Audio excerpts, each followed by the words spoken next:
You heard the tune, you entered the room, and now it's time to associate. Happy Wednesday, and thank you for joining me on the Association Podcast. I'm your host, Randall Gimm, and I got my guys Mello and Greg from Nuts and Bolts Sports. Thank you so much for joining me today, gentlemen. Anytime. Thanks for having me. So, how are we feeling about the first 2 weeks through the NBA? Like, do we just have to start talking about the Nets right away, or is there something more important to talk about? I mean, well, like I said in our preseason spaces, I don't see anybody that's going to run away with anything this year because there's too many good teams. Right, but with the Nets just taking so much Yeah. of the mainstream, The oxygen. yeah, all the oxygen, all the hullabaloo, I feel like we just need to get it out of the way. So, Well, and that's why I posted an open letter to Joe Tsai today on nutsandboltsports.com. right. And from my experience working at the YMCA, people are always trying to climb up the nets to hang on the rim, and somebody's always coming down and saying somebody's got to fix the nets. So, yeah, Greg, in your open letter to Joe Tsai, what did you tell him that they need to do? Well, I mean, I didn't focus so much on the point guard and his off-the-wall world. I focused on the possibility, as Woj immediately went to yesterday, that they were going to hire Udoka as their head coach. Are you kidding me? Are you seriously looking at him as a candidate to be their head coach after what happened in Boston? That's unbelievable to me. You've had a soap opera there for 2 years. You hired a coach who wasn't ready to be a head coach. He was a development guy for Team Canada. No coaching experience. You dismantled a young roster with an NBA coach in Kenny Atkinson and brought in a name, and then you brought in the free agents. You decided you needed to have a big three because you're in a market where the Knicks are always going to be the star. You're never going to change that. But the guys that he chose to put together, devoid of leadership. KD's never had to be a leader. Harden isn't one. Kyrie isn't one. You did all this for the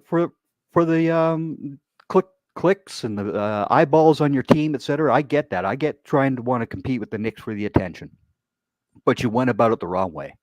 So, and that's what I basically focused on. It's not set in stone that Udoka is going to be the head coach, and they asked, wow, I'm blanking on the GM's name, Sean Marks. Sean Marks. Yeah, they asked Sean Marks if that was the case, and they said absolutely not. That is not where they're going. But I was more reacting. Right? That's right. I was more reacting to the fact that Woj brought his name out that quickly too, right? And it's just like you cannot do this. Not after what happened in Boston. And we know Woj to be in alliance with the upper management of teams, the coaches, the executives, et cetera, and he's always quick to out the players on some of their negative stories. But with him, putting that out so quickly, like I said, there's smoke, there's fire, and the Brooklyn Nets have had rumblings of wanting to pull Udoka from the Boston Celtics team, and honestly, on paper, everything looks to be good, but when you have all of this extra stuff and you're basically adding fuel to a fire of a media frenzy of just negativity with Kevin Durant requesting a trade, Kyrie wanted to be traded, and then Kyrie with his everlasting protests and activism on the microphone. And then you have a player who didn't play for almost 2 seasons and is afraid to shoot the basketball. Like, there's just a laundry list of issues that needs to be addressed, and it's falling apart And you would think a leader like Udoka that was able to get the Boston Celtics to the finals would be able to, weather the storm and figure it out. But it's just not ideal, of course, with all of this negativity that looms around this team. Melo, when you look at the Nets situation, would Udoka be able to help them out, and would they be able to look past this, or would it just make things worse? Man, most definitely. I guess we're gonna kick the show off with some great fireworks right now because I definitely totally disagree with Greg right now with that. I believe, we have to separate looking at this Ime Udoka situation as if this was a criminal matter versus, a humanity issue, however you want to label it. Um, I'm not saying that. First of all, I really don't know exactly the truth, of exactly what happened, what he's been suspended for. So at this point, it's all speculation for everyone. We know what we've been told, but no one actually really knows the truth except the involved parties, right? So for me, Yeah. even looking at it as assuming these allegations is true, he was suspended for it and everything after the investigation. So I'm sure, like you said, Randall, where there's smoke, there's fire. So the matter I believe could was a matter that could have been left in house first and foremost. Again, this isn't a criminal matter. I'm sure that Ime Udoka isn't the first coach or executive on any sports organization messing with another employee with that organization. Um, but going back to Ime with the Nets possibly hiring him, if it's true, this is all about relationships. Once again, how Steve Nash was privileged to get that job from Sean Marks, right? Ime was with Philadelphia when they had Ben Simmons, when he was had one of his best defensive years. And then the relationship with Kevin Durant. Again, how Steve Nash got the job as well with the Brooklyn Nets, with the relationship with Kevin Durant. And as we all know, all hires in all sports, with sports franchises, and even in our everyday lives, it's all about who you know. So um, Kevin Durant got Steve Nash the job in Brooklyn, just like he's probably going to most likely be in favor of Ime Udoka joining the Nets. I believe teams and organizations definitely have to monitor and tread carefully on situations that, the court of public opinion always seems to have an opinion on. Again, this isn't a criminal matter, so it's not like he's being charged in court for anything criminally. Um, if this was to never have come up, we wouldn't be talking about Ime Udoka in this light right now. We would still be, talking about how great of a coach he is, how the Boston Celtics started off last year with one of the worst records up to the off till January, all of a sudden turned it around, and they was in the NBA Finals, ended up losing to the Golden State Warriors. That's no accident Um, either. Not at all, So with him having the background and the relationship with the players that he do, they always said that Boston needed more structure. Brad Stevens was a great coach, but the structure wasn't as tight as it, could have been. Ime came in and, they say he tightened up the locker room, so that goes a long way. And I believe when it's about winning and for the Brooklyn Nets right now, with as much that they've been going through with Kyrie Irving, Kevin Durant, Steve Nash, and the public already, adding Ime Udoka to the coaching staff wouldn't blow up as the Nets even more, than they already are as being talked about in the league. So I believe it'd be a great fit for the Nets to bring structure, stability, and that defensive presence mainly that they need to hopefully get back into contention of being a true contender for to compete for the NBA final for a championship. And I'm Well, just doing here's some. here's where we'll disagree a little bit then, Mello, because the guy who was responsible for the Boston Celtics turnaround was not Udoka at all. It was Marcus Smart.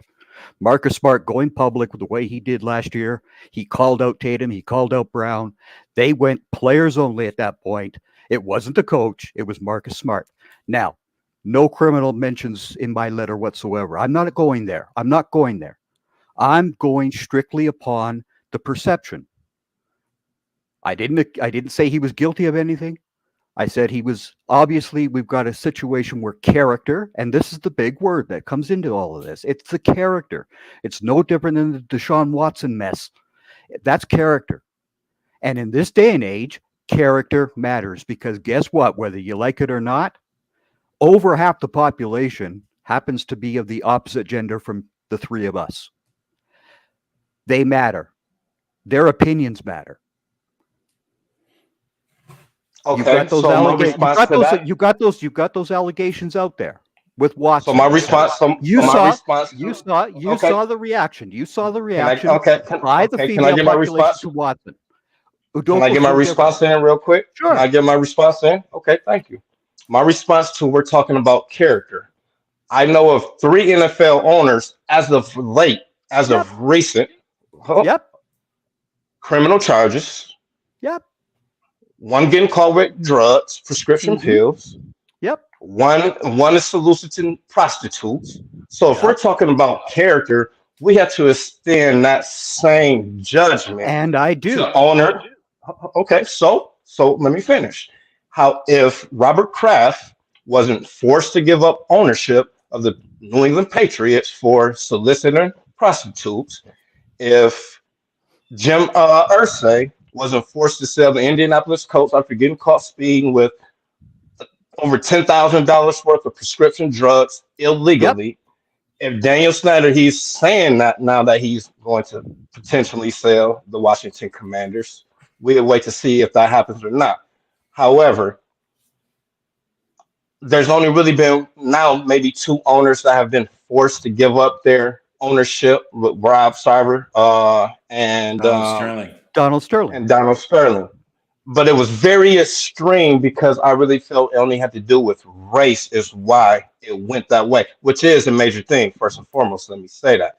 However, if these are allegations of Ime Udoka and a female employee who obviously, as of this point, haven't said that he sexually assaulted her, he forced her to do anything that she didn't want to do, this is a matter between 2 grown adults that has some type of relationship at the workplace that 9 times out of 10, a lot of people in everyday America do the same thing.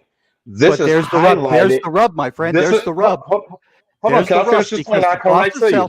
The Boston Celtics have a rule in place for every single person. So do the company that I do for 9 to 5, right? Probably the same company that you work for as well. Exactly. 9 times out of 10, most companies have those same policies. And yeah, but this is where it came down to. He knew he was in violation of those policies. Bottom line. Okay, true. So is that an offense that should keep a person from being able to coach again?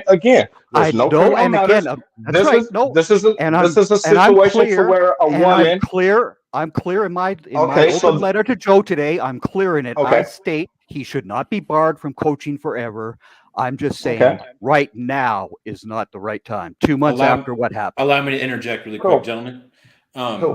A report from MSN today from Nico Martinez did some speaking with Marcus Smart and Jaylen Brown, and they've expressed confusion as to why that Udoka would be going to be hired somewhere else. They thought he was going to be coming back, and it sounds like they want him to come back.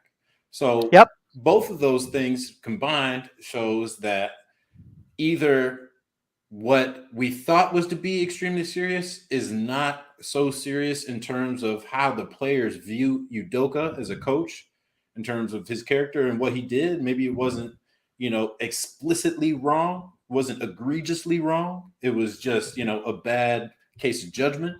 And then now when you suspend him for a year, all right, he's gone for a year, but they assumed that he was going to come back to the bench and lead this team. Now, and they still have the interim title for their, acting head coach. Exactly.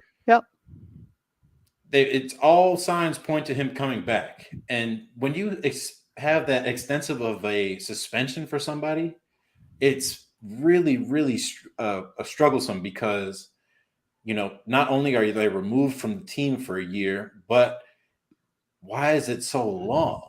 Like it is a very, very extensive, suspension. And we understand that he probably broke a rule to where it was a relationship with maybe someone else that was having an affair within that organization. And That was just the rumors. Like Mello said, it's mostly speculation. We don't know the cold hard facts. But when you look at Udoka as a coach, I don't think he's lost the respect of the players. And I feel like Not that at all. is what is, most important. He's a And good X and O's coach. yep. He is a good basketball coach, bottom line. But the whole situation is different. The world changed a few years ago, no matter what, when it comes to this realm, whether we like it or not. And you have to get that old thing out of your head about the sports world being like the chosen ones and they're above everybody else. No, you're not. If Donald Sterling and Robert Sarver can be forced out, anybody can be dealt with in this day and age. Anybody.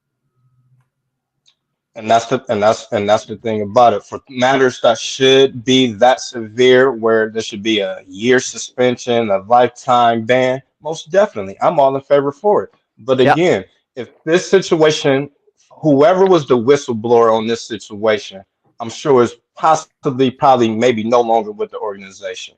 I just feel that this situation was a humbug situation. Most of the staff probably may have known that this situation may have been going on. They may have not.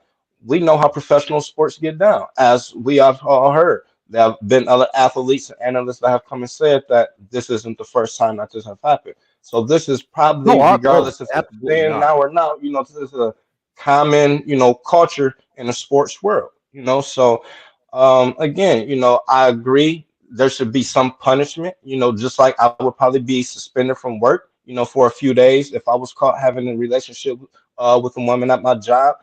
Um, but a year suspension, I totally disagree with that. And like Randall was saying, the players, seem like they, like confused or are confused with the, press releases. They thought he was coming back to lead that team, so they thought they was going to continue playing out the year for him and come back next year and give it a go again, so, but yeah. Who knows? I mean, but the whole situation, like I said, changed a few years ago in this realm. We have to live with those facts. Bottom line, and the other end of the equation here, when it comes to the Brooklyn Nets, as I said in my letter to the owner today, you have had nothing but a soap opera for 2 years. Nothing but a soap opera. One episode into another, into another, into another. Can I ask you this then? With that being the case, because I totally agree, is this a case where we have an owner that is just jumping into the business, into the sport of basketball for the money, and really don't know how to run a sports franchise?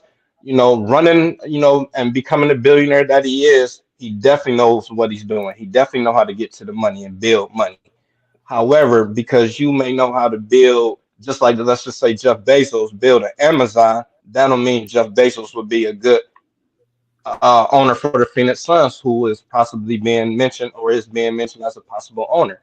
Could this be a case where an owner is just jumping into it? This is the Brooklyn Nets. He's looking at the value of it, of purchasing this, how much money it could bring, the stardom it could bring him as being the owner, and not really, just like Michael Jordan. I use him for an example. Yep. He hasn't never really had the right guys in place to properly run a franchise, to build a winning franchise. So Well, like I said, I feel like this like could I be the said same case before, with that one. the whole thing is he has that monolith that lives over in Manhattan at Madison Square Garden, the quote unquote Mecca, the Knicks, right? They are the established Sure. New York City franchise. They used to, obviously, the Nets decided to move from Jersey and come in there. And Don't get me started on that owner, though. Yeah, it's all part and parcel of it, though, right? Like I said, he wanted to get the names in there so he can compete against the Knicks for the headlines and all that other jazz. Well, sorry, you're not going to get there. The only way you're going to ever supersede the Knicks is to take and win the damn title. And they thought they were building a good enough roster, and we know this situation to be very messy. Were they though? Randall? Go back to when Atkinson had those young guys. What were they missing?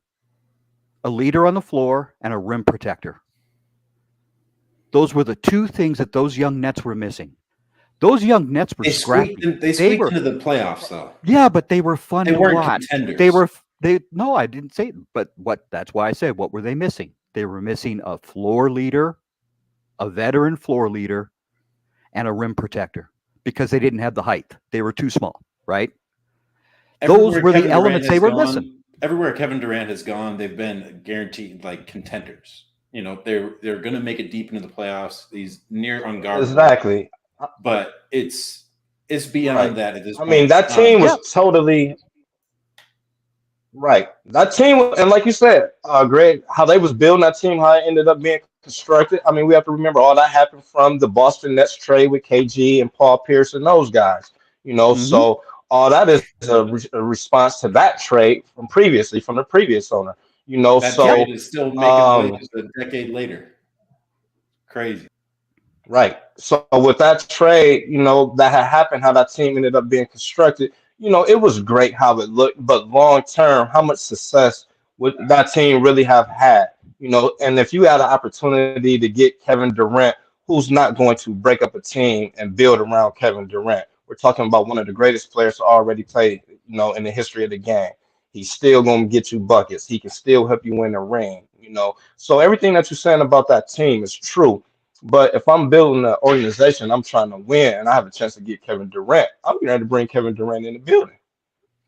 Yeah, but were they better off? Were they better off keeping those guys and adding different, not the biggest name guy, but a different guy at that time? I agree. Right? No, I mean all that. Like I said, looking back on it all, we can say yes, that would have been possibly a good move. But this is New York we're talking about still. This is Brooklyn. Exactly.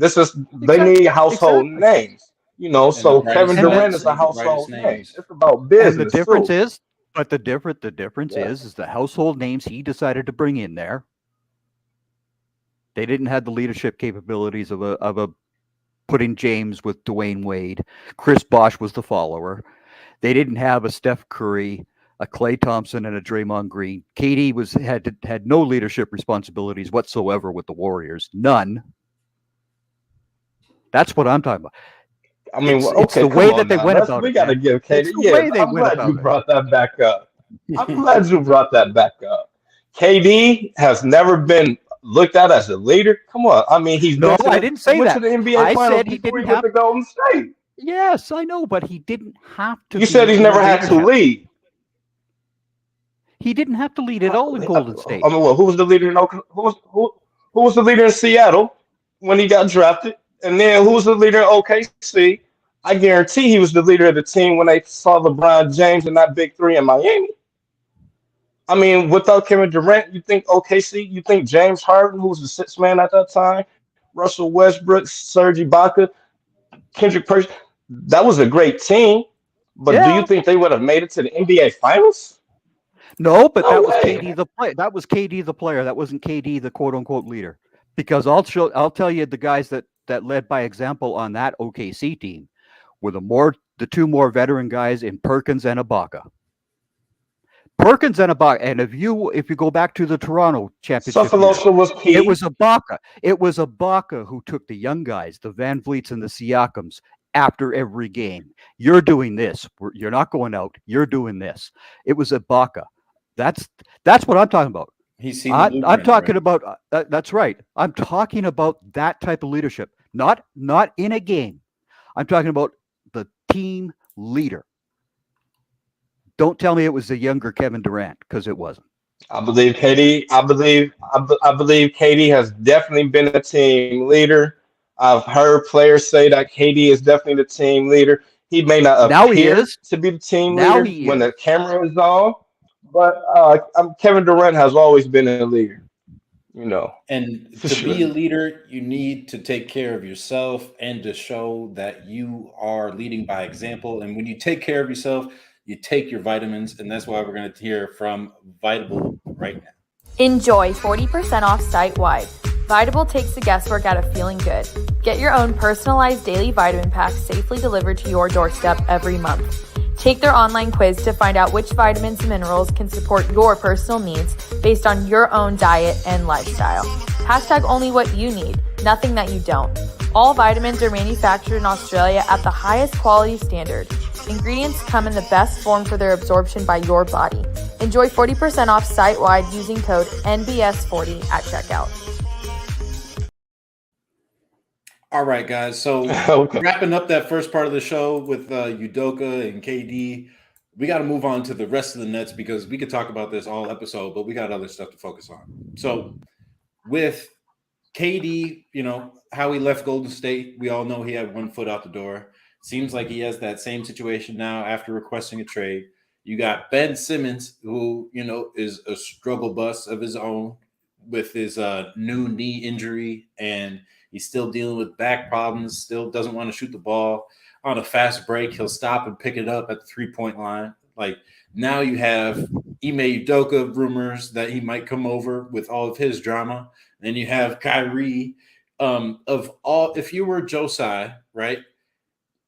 Mello, before I have you answer this, I'm going to ask you to unmute real quick. Which of the Nets issues would you fix first? Now that they fired Steve Nash, Yep, now that they fired Steve man, Nash. I get the right coach in there first and foremost. I mean, because a team can't be led without a real head. So you get the right coach. I know Quinn Snyder has been mentioned as a possible hire. I'm sure D'Antoni still might possibly be hanging around somewhere somehow because he was just previously on the coaching staff. Sean Marks, the relationship is still there, but I really believe that the first thing they need to do is get the right coach there to try to, right the ship and get it together because the Nets have talent there. We know that they can put the ball in the rim and score buckets. They just need the right coach that's going to come in and teach defense and hold each other accountable. So I believe Udoka would be the right coach for that. After that, it's just building team chemistry, and just growing and just getting through the NBA season. The grind of the NBA season, healthy. We know what Kyrie, we know what KD can do when they really going and clicking. And with this team, I believe the team has been better than the teams that has been assembled the past couple of years. TJ Warren still isn't playing yet. I'm liking how Claxton been looking. He's cut the hair. He's been looking more active. He's looking more engaged. He's been, a little bit more aggressive, besides just looking for the roles and things like that. And then you have to think about that. Curry Seth hasn't even played yet. He hasn't even suited up yet. So it's early right now. The Brooklyn, they won 2 games right now. They have 76, 77 games left. So it's not really total panic mode as of yet. But just because they're the Brooklyn Nets, the KD, Kyrie, that's stuff going on, they're the talk of the talk right now. And when you mention that roster is not, well prepared to guard the perimeter. And that's part of the reason why this team is leading the league in blocks with KD and Nick Claxton, Kessler Edwards, guys like that being able to save the day at the rim. Greg, how would you address all of the Nets issues? What would you do first? Sean Marks is out the door first. That's the move that needs to happen. He has been a terrible GM. Yep. You need a new GM, you need a new coach, and start over again. And Mr. Sy, stay up in your owner's box and let the basketball people take care of basketball. Stop worrying about what everybody else thinks and put together a winner. See, that's where I differ from you, Mello. Put together a winner. You don't need the biggest names in the game to be a winner. And we're seeing 2 teams do it right off the hop this year. Utah and San Antonio are doing it. They don't have big names. You don't need the big names. You're going to have a hell of a better story at the end of the day with a bunch of underdogs doing this than you do having Kyrie and KD there. Imagine that, taking on the establishment, not having the superstars and succeeding. That's a hell of a lot better story. I mean, what team has won without a superstar as of late, though? Go back to the Pistons. Go back to the Pistons. That's 2000. That's 2003. However, It that was still can be that, done, however, right? but It's that still was can be, but go, we go, have to go, put okay, but go those to the okay. But go to hold the on, go, we go to talking about those go to the Pistons, right? Raptors then. Y'all had Kawhi Leonard. He's a superstar. One, Siakam at one, that time was emerging. He was an emerging, huh? only one. They What's only that? had. Everybody says it. Come on now, Kawhi took him by himself and won the Kawhi, title. You know how Al everybody Lowry says. was, I but that's disagree. everybody. I You and I completely are disagree. basketball heads. Okay, we That's on the right. same page then for sure. Okay, Right? But that's what I'm saying. A team for like sure. that, and even Yes. even that first year that the Warriors won it, right? Even that first year when the Yep. Warriors won, everybody was always talking about Steph. Wait a second. Those other guys who weren't the household names, the Clay, the Draymond, right? Produced. Produced. Yes. That's what I'm talking about. Yes. That was one hell of a good story. The For Brooklyn sure. Nets. The Brooklyn Nets had pieces like that in LeVert and Allen. Uh, um, they had pieces. They had the pieces. Yep. They did. All they needed to do was to get the right guy out there with them. That's For what sure. I'm saying, right? It was that they were I agree. close. I totally agree. They were close. They were. They were. That was And the bubble year, would you? right? 2020, right? Yeah, they were Yes. close. Yep. And that's my They were. I disagreement mean, that was with the way that he went about it, because for sure. again, you go back into Harden and Irving especially. Kyrie has ridden the coattails of that one quote unquote clutch shot that he made in Cleveland, thanks to LeBron, of course, but nobody talks about thanks Quote to LeBron. unquote clutch. How was that quote unquote clutch? Why are you trying to put an asterisk on that? No, I'm just saying And everybody always says minimizing it. how clutch it was. Well, I've seen clutch It shots was. for over 50 It's years. like one Sure of it the is, best shots sure. in NBA But history. he has ridden that ever since. It's That no was different than game. Doc. That's no different than Doc riding the fact that he had those I think four it would guys be together better in Boston. phrased. I think it would be better phrased as Kyrie riding his partnership with LeBron, because he wanted to be the man, wanted to go to Boston, realized how hard it was, and admitted That's right, that. and that's But right, can and we? he he's couldn't not do riding it, We the right? got to put shot. some He couldn't respect do on it. Kyrie name. Oh no, We got to put I'm respect on not saying Kyrie name now, because I'm in not saying that. I'm not 2015, Kyrie goes down in game one. LeBron loses the finals. Now, if we're talking about someone needed somebody, I'm not saying Kyrie would have led them to that finals. No, I'm not there you saying go. that. He would have done a lot better However, than Matthew Dellavedova, that's for sure. Dellavedova, yes, sir. exactly. Yes, so if we already saw that LeBron couldn't win without Kyrie, right? The Oh, next year they absolutely. come back, Golden State have the best regular season of NBA history and NBA history, and Kyrie comes back. Now I give LeBron credit. He made a great spectacular defensive play. However, we got to give J.R. Smith credit for slowing Or Andre Iguodala up from you got changing it. his You course got it, right? and his stride, so LeBron was able to catch up and pin it off the backboard. But But to But craziest again, say thing it's that like about that. that block, It's Kyrie hit the But when I'm game-winning talking about shot wasn't clutch. no, yeah, I go didn't back say to it Greg's wasn't point. clutch. I was saying the quote clutch thing because it gets so blown up about it that it's his calling card. That's what people had as his calling card after it happened, was that clutch shot. Well, it's Everybody like it's always a synonymous situation with Well, him, yeah, just like that's LeBron fine. on the block, or But LeBron has gone on to have many other moments, right? And all I'm saying is that since that shot went down for Kyrie, that's all the clutch, over and over and over again. Too repetitive for my taste. That's all I'm saying, guys. It's been too repetitive. Okay, mean, yeah, he made a basketball shot. besides his last night's performance of going 2 for 12 and not scoring in the first half, and going 0 for 6 from 3, Kyrie is a fantastically gifted scorer. We all know this, and he is clutch because of how consistent he is and how elusive he is with being able to roll his ankles damn near 45 degrees and being able to, use those angles and use that level of separation to get those open shots.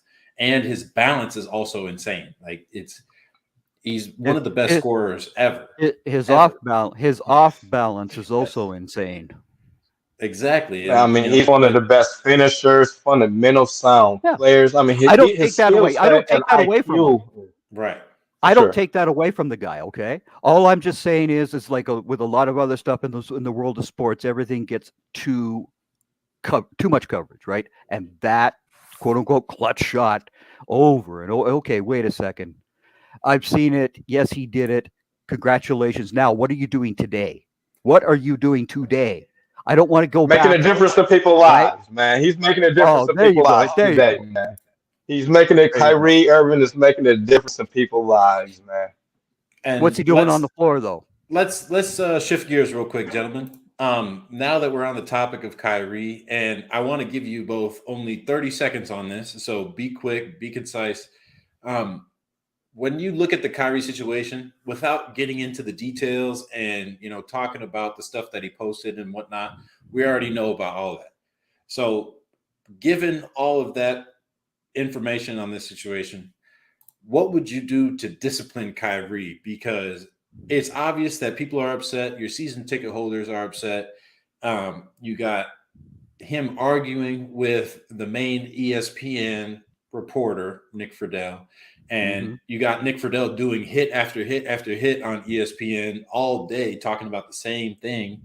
And it's just all negative attention towards this Nets team that they do not need right now. So, do you just suspend him? Do you fine him?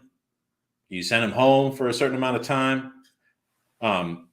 Greg, 30 seconds. Let me know. From the Nets' point of view, I would fine him.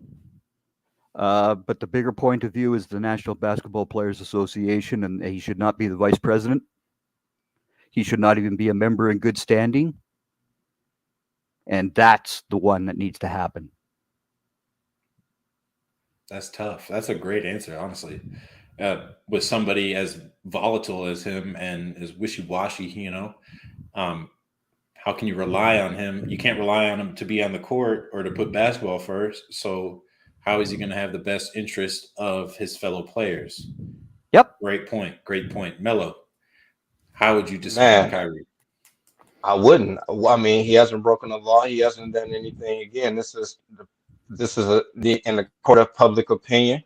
If an owner don't have a problem with their athletes promoting hip hop albums or movies that promote violence, sexism, you name it, ism, Hollywood is promoting that. Athletes is promoting it. They're not being in trouble for that. They're not being demonized for that. So I don't believe Kyrie should be demonized, penalized, suspended for a movie of a documentary that's based off history. Sometimes truth hurts most people. And let me hit you with this. So say you're Sean Marks or Joe Tsai, right? Now, given that you're in that situation, let's think back to the Myers Leonard situation when he's streaming video games online and used an anti-Semitic slur, not even near a basketball court, not even, didn't even have to, it was in the off season, I'm pretty sure.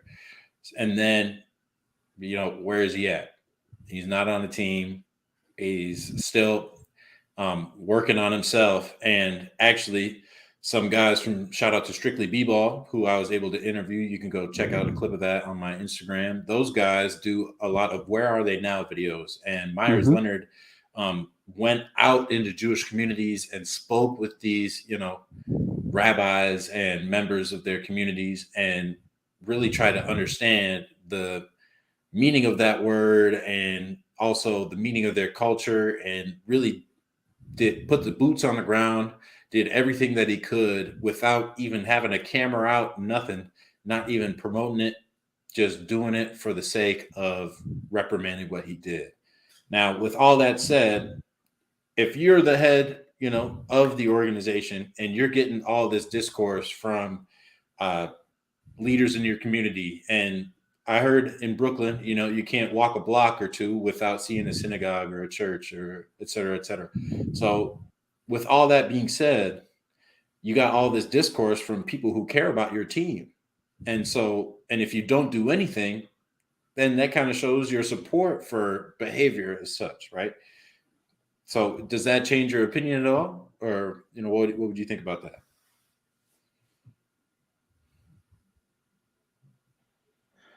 Randall, all great points, and I get it. Looking at it from a business standpoint, the marketing standpoint, the optics of it all, just to use the word optics, the optics of it all.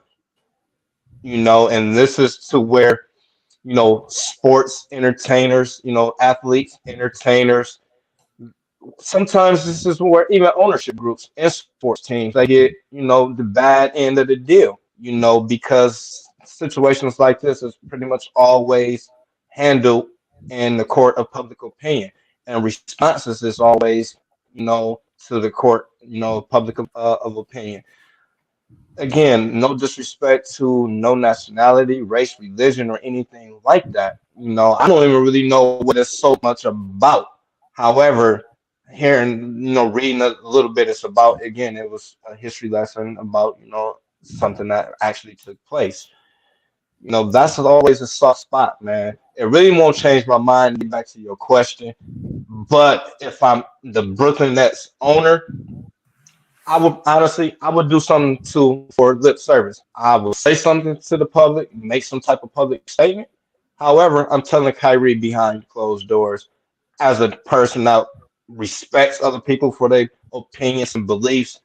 Okay, hey, check it out. Would you please not do this so much? I'm not gonna reprimand you like the public want me to. They want to hear, but this is not what's really going on. Owners sometimes, which I believe they do for most of the time, make more responses to try to quiet the public, like the Mike Vick situation. And you brought up Miles Leonard. Riley Cooper was at a country concert, and he said the N word. He was retained. He was sent home in a training camp to do some classes, and was still offered a new contract by Jeffrey Lurie that same year, later on that year. And that's my point. Like, just a quick little slap on the wrist, like to show that, hey, you can't be doing that, especially under our media umbrella, right? And, do what you want away from the team. Like, as long as you're not doing it in a Brooklyn Nets uniform, like, we can't control it. And sorry, 1 second, gentlemen.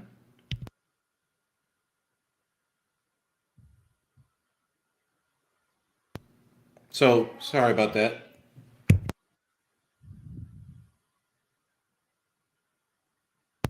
So, like I was saying, you can't just allow that just to be blown over. Like, you have to show that you care about these people that support your team. Anyway, that's basically all I got to say on that. I just got distracted. People yelling at me and whatnot. So, moving on to our last couple topics of the evening, because we just took up 40 minutes talking about the Brooklyn Nets, which is honestly viable because it's just such, it's so many things that they have to tackle and so many things that have to be addressed. And honestly, it's a gong show. Yeah. And what I would think is winning fixes everything. So discipline Kyrie. Like, Greg, honestly, I really like your point of him not being a part of the Players Association. It's something that, is pretty heavy. And I'm not sure if it equates with what he did, but it is showing that, someone in a place of leadership is not showing full equality of leadership. And it's something if you speak out so forcefully about other issues of social justice, which they have, and this is my point, be consistent. You did this with an owner because of his racism in Sterling. You cannot be hypocritical about this. He crossed a line. It may not be race. This goes into religion, right? You're still walking into one of those guardrails of the things that you do not do. It's a little bit of both, sex, though, right? Right. You don't talk sex, politics, religion at work, and all that jazz, right? Right. That area, when you cross that line, you've shown that you don't have the capabilities of having everybody else that you're supposedly with in this association. You showed that you didn't have their best interests at heart. Right. Because Okay, you well, just I mean, if we speaking on that, you just put them all in a rock and a hard place. They're in a If we rock speaking and a on hard. religion, then like if we speaking on religion and people being respected for this, is what I say we have to be careful. I mean, then there Yeah, should be no ownership group. We have Sharif Abdul Rahim, who have that's right. spoken about Yep. who has spoken about many times because of him being of Good point. Islam faith, how the NBA owners didn't really want to sign him as a player, asked him not to practice his religion and to do different things because of the optics, because they didn't want Mhm. it to ruin the bottom line. Mahmoud Abdul Rahim could have been one of the best players, one of the best shooters that the NBA has ever seen. However, because of his Throws a faith big and three things of that bucket. nature, he Yep. wasn't respected for his opinion, for his No. beliefs. Yep. So again, and I'm not just saying you, but people in general. I'm speaking in general, like Randall said. This is a situation to where yes, you want to show respect, but where do we show and when not showing respect is the draw line. Right. You You can't know, pick and choose. And right? honestly, that's been a problem in society in general. In And I feel general. like we've taken steps towards, making that more equal across the board, but there's still a lot of work that we need to do. And And I don't just call out him. This is not just Kyrie Irving. As you guys know, I'm a Cowboys writer. I called out Jerry and Steven for their phony BS one letter that they wrote after George. They wrote this big letter about social justice, etc. Have they done a damn thing since? No. I've called them out. I call it out no matter who it is. So I'm not picking on Kyrie Irving. I want to make that perfectly clear. This has nothing to do with Kyrie. It really doesn't. He's just the guy that made the mistake here. You, just like everybody else who does this sort of stuff, you need to be called out for it. You need to have consequences for it. Words have consequences. There are limits. There are limits to that First Amendment, right? You're not covered totally. It's not blanket free speech that we have. No. And society as a whole has deemed this area that you don't go there. You just don't go there. And like I said, he put the rest of the MBPA between a rock and a hard place. And man, I mean, I'm a part of an association. I totally feel that's wrong. Um, I'm a player part of this association. So just because, I mean, this is like saying when they was making a decision if they should go into the bubble or not, they all wasn't seeing eye to eye. And if we're bringing up players, Kyrie had some guys, some players that was definitely on his side of why not go or why not to go, and things of that nature. So again, picking and choosing, I feel that's totally disrespectful to show that we're supposed to be a band of brothers any other time. But because of this difference of opinion, you guys want to disband me from an association that I'm a part of when I really haven't technically violated any rules. But the NBA isn't even really technically talking about banning me from the NBA. So now it's like this association that I'm a part of. I'm not only fighting my owner, the ownership group, Adam Silver, and anyone else. I'm fighting guys that's wearing the same jersey as me that's telling me that I'm their brother, that I'm paying dues to. So I definitely believe the NBA got it wrong on that. They definitely should have made a statement, saying that, hey, we don't agree with it, just like Adam Silver and the NBA did, made a statement along that line. But to totally say that, hey, no, we don't support you, I feel that's totally wrong. You totally turned your back on him. That's totally wrong.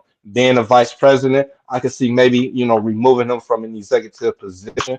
True. I would be in favor of all that. I don't that's think what we're anything getting wrong at. with Like that. That's what we're getting at. it's just That's what we're Okay, getting cool. at. it's just the high Cool. position Okay. of Yep. having Okay. I'm good with that that then. level of position to where his voice carries that much weight with the NBAPA. And so we got to leave it there, though, gentlemen. We got to talk about some fun stuff, right? I guess it's not so fun when you got some struggling contenders out there in the East and the West. So solid Miami Heat go to the playoffs or to the finals in the bubble. Haven't been able to return since, but Jimmy Butler still thinks they can get to the finals. And then Golden State just got beat by the Miami Heat last night, and both of those teams are 3-5.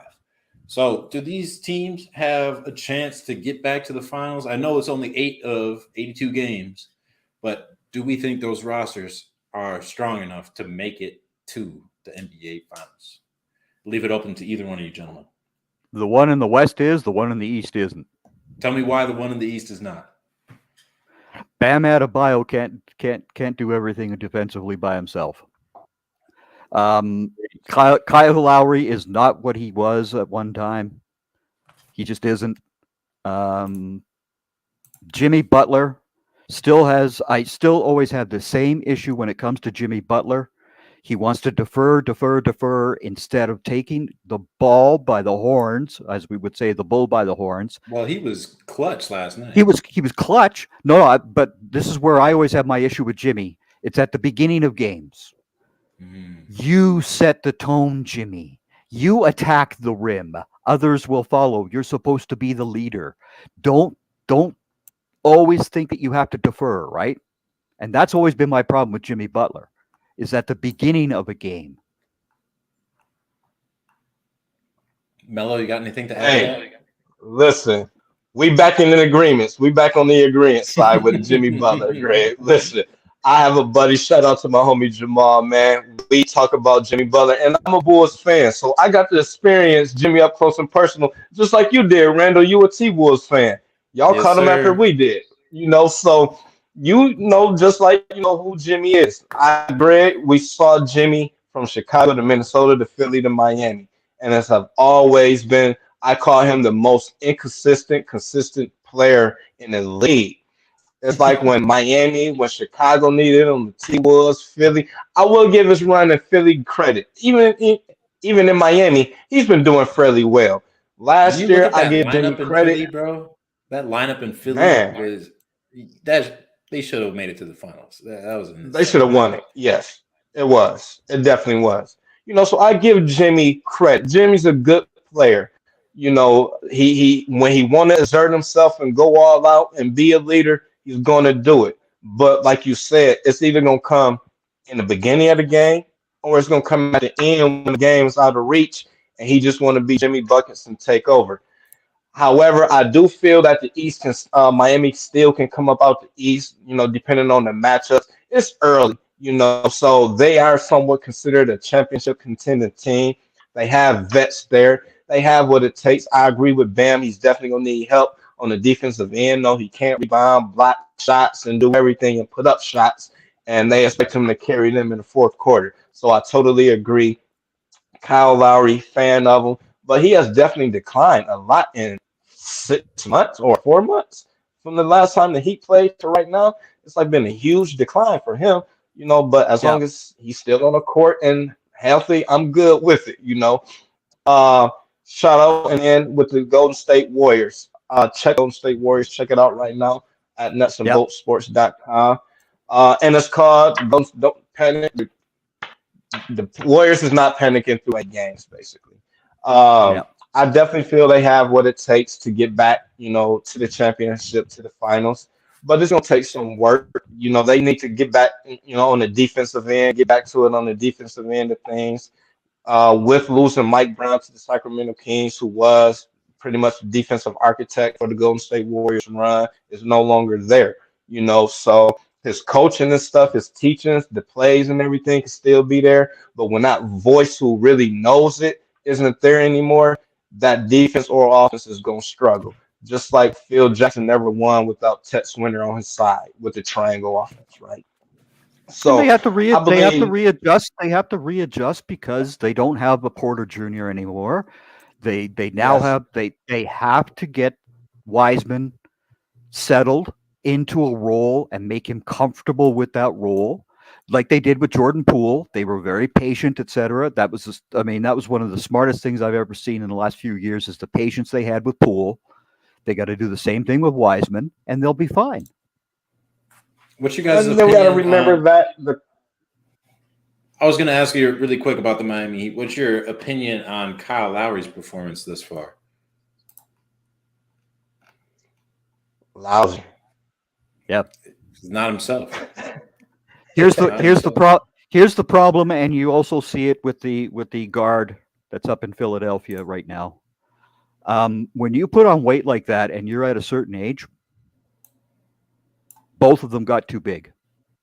Now, both of them have taken the weight off, but the damage gets done. Your body at that type of an age does not recover from it the way that people think it does. It just doesn't. That's the problem. Because Agreed. of the various injuries that he had that kept him off the floor, and that Kyle got big. Even that last year in Toronto, you could start to see him getting bigger. And wait a second, you gotta go swimming. You got to do something, Kyle, because that body of yours is not designed to be 235, 240 pounds. It just isn't. Same with Harden. Even at Nova. Yeah, even at Nova, you can see that weight slowly getting put on, slowly but surely. I totally agree. Yes, it's like he and maybe he just had a problem controlling his weight or something. But I totally agree. He's just always been chunky. Yep. And it goes to what I kept saying from day one with the young phenom in New Orleans. I'm sorry, guys, not with that body type. It ain't gonna happen. And yes, when you he could be explosive and spectacular, but he's not gonna last. He just isn't. When you look at a guy like Kyle Lowry, you want him to take his championship acumen, and someone who is supposed to be consistently good and has been to the finals, multiple times now. Like, it's a main point for him to lead your guys and to be, that rock, that anchor, that he's the pit bull. Yeah. That sorry, since I got to watch him for many years up here, he was the bear. And the common phrase always when the broadcasters were doing their games here for either TSN or Sportsnet, the Raptors games, don't poke the bear. And an opposing teams would poke the bear, and it was look out because here comes Kyle. It was a 15-point explosion with 6 assists, like nobody's business. And he was taking all those charges too, right? Mm-hmm. Don't poke the bear. Teams wanted to poke the bear. They paid the price. But Kyle is no longer that grizzly bear. He's the old silverback now. He can't do those same things anymore. And when you're talking about Bam Adebayo, he's leading their team in turnovers per game with 3.4. 3. Yep. That's a lot. That's that's James Harden playoff type numbers. I mean, Steph Curry is having an MVP start so far, averaging over 36. He's increased his rebounds by 3 rebounds, and he is leading the team in points, rebounds, assists as well. Yep. Insane. Yep. I mean, so we're seeing some greatness right now. Yep. Yeah, Golden State going to be fine, man. They like you said, Greg. They just got to tweak some things. Clay is playing on a minutes restriction right now. Wiseman is getting used to things. He's been dealing with injuries. Been in the G League. Clay. I mean, like you said, they missing Peyton the third or the second, and Otto Porter Jr. 2 great defensive players. Wiggins is still being consistent. They losing some games right now. My question though. Okay. My question about them is they lost Damian Lee. They lost Gary Payton II. Those guys are, they were anchors of their lineups with Gary Payton on the defensive end and being able to cut so effectively and get to the rim. And, he has really great highlight dunks. And then Damian Lee, we already see him being effective in Phoenix, hitting game winners and being that scoring, steady scorer that we know him to be. And now you got guys like Moses Moody, and then you have James Wiseman coming back from injury, Klay Thompson trying to get back to his old self where he was one of the best two-way players in the league. Are they going to be able to do it in the playoffs? Like, it's all about it. We understand that they're going to go on a run. They're going to be in the playoff conversation. They're not going to be in the play-in. They're going to be in the playoffs 1 through 6. But when it gets to the playoffs, like, can we trust this team to be as good as the one from last season? Oh, no, you're not going to be. No, you can't even talk about last season because you'd have those bodies that aren't there anymore, right? Right. And you also have Steve Kerr. Steve Kerr has been pretty damn good at making the adjustments required when his team hasn't looked good at points in time. And coaching young guys. So Moody is the other. I should have mentioned Moody as well, along with Wiseman, as far as the younger guys. Mm-hmm. Steve Kerr will figure it out. Moody is going to be good for me doing this here and that there while I've got Draymond on the bench. Wiseman is going to be good when Clay's not here at this. And this is what we're going to do now. Boom. He'll figure it out. And then we can't forget about Pat Baldwin Jr., the Wisconsin kid. Yeah. Yep. He's sitting there right now. He's learning. Him and Steph I guess it sounds like Steph is pretty much taking him underneath his wing. He's this rookie, so he's learning the game. He's in the film room with Steph. So Patrick Baldwin I believe, is definitely going to be that guy like Gary Payton Jr. was, or Gary Payton II was, that can come in, and play and defend a 1, 2, and a 3, and maybe some 4s because of its length and its reach and things of that nature. Then as much as it pains me to say, in there too, who was a high pick in the draft and was, highly regarded. You would think that, with him coming out and being able to, play some garbage minutes and get that time in, like he did turn the ball over a couple of times, but he's only played 3 games, and you just got to make sure that guys like that get those reps in early enough so that they can build that confidence. And because that system is not easy. Don't forget these guys will also get their time with their G League team, and their G League team guys that's their role, is to develop that this is what you're going to be doing up there. Have at it, get the reps in doing it here in the G League, right? So Golden State's going to be fine when it comes down to it. They'll be fine. Well, I'm excited for the season to come, and I'm glad we got all that nut stuff out of the way, and hopefully nothing else crazy happens by next week. Greg, Mello, thank you so much for joining me this past hour. It's been a fantastic conversation. Shout out to Monty. Shout out to Nothing Bold Sports. Thank you so much for tuning in with us for another fantastic Association Podcast Wednesday. I'm your host, Randall Gimm, and we will see you next week.